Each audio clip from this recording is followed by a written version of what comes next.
Let's be honest about something most housing videos will not tell you.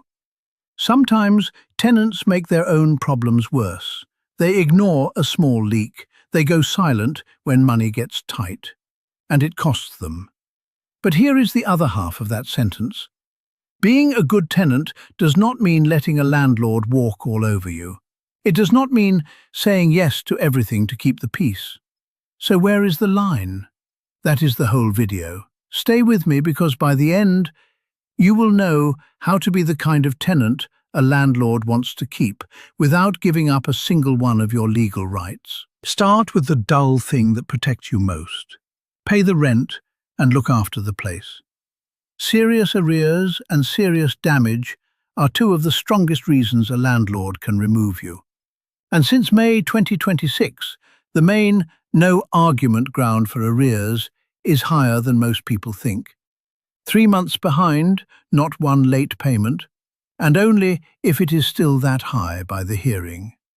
So, one rough month is not the catastrophe people panic about.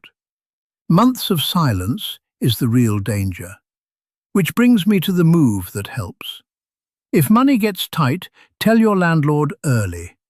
An honest message and a realistic offer to catch up often buys goodwill and time.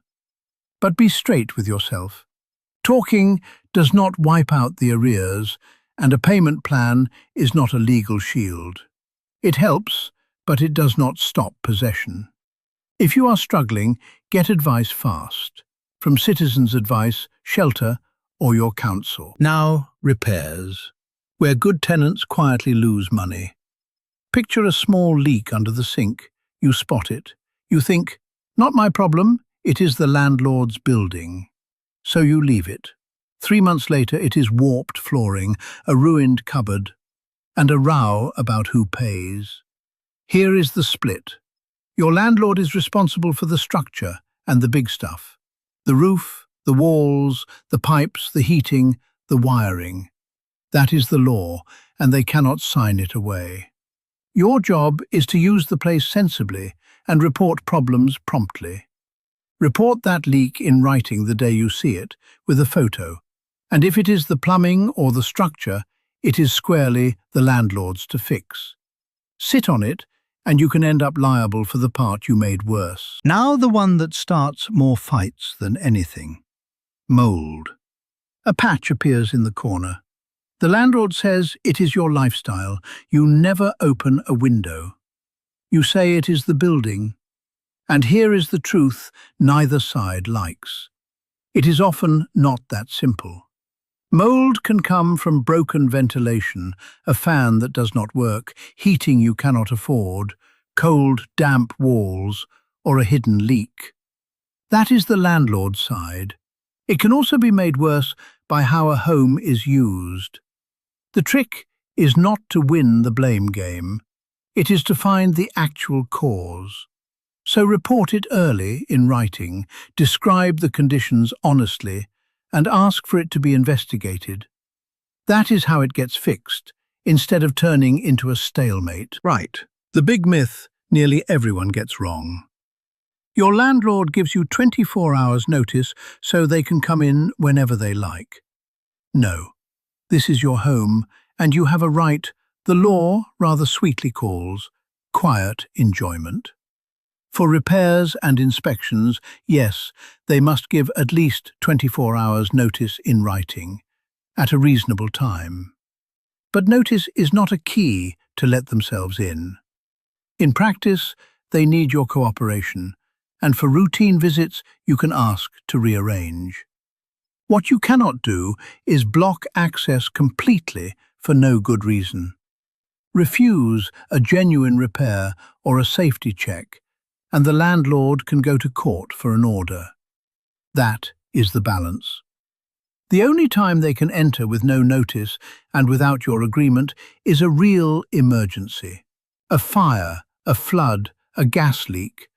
But a landlord who keeps turning up or lets themselves in is not exercising a right. A one-off is trespass, and it breaks your quiet enjoyment. Do it persistently, or to pressure you into leaving, and it can tip into harassment, which is a criminal offence.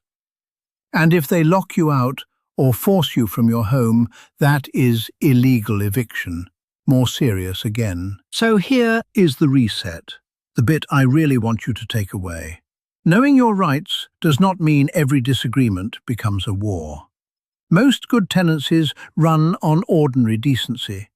But a friendly landlord is not a substitute for legal protection. Being liked is lovely, it is not a right. So be easy to deal with and keep your paperwork, your agreement, deposit details, repair reports, the messages that matter. Not to spoil for a fight, but because if something goes wrong, quiet evidence beats a loud argument. And pets, since I know half of you are wondering, since May 2026, you have a right to request a pet in writing, and your landlord cannot unreasonably refuse. They have 28 days to answer. They can say no for a genuine reason, like a lease that bans pets. But they cannot just ignore you or hide behind an old "no pets" line. And a quick honesty check, because the internet is behind on this. The final law did not give landlords the power to make you buy pet insurance, and there is no separate pet deposit. If a landlord crosses a serious line, cutting off your utilities, trying to force you out, you do not have to put up with it to stay friendly. Keep a dated record, put it in writing, and report it to your council, which now has stronger powers to investigate. If you ever feel unsafe, that is a call to the police, not a negotiation. So here is the whole thing in one line. Being a responsible tenant and knowing your rights are not opposites. They are the same person. The best tenants are easy to deal with and impossible to walk over. Now, I would love to know, have you ever had a brilliant landlord or been a brilliant tenant yourself? What made it work? Tell me below, and watch this next, because there is a deposit mistake that can now stop an eviction in its tracks.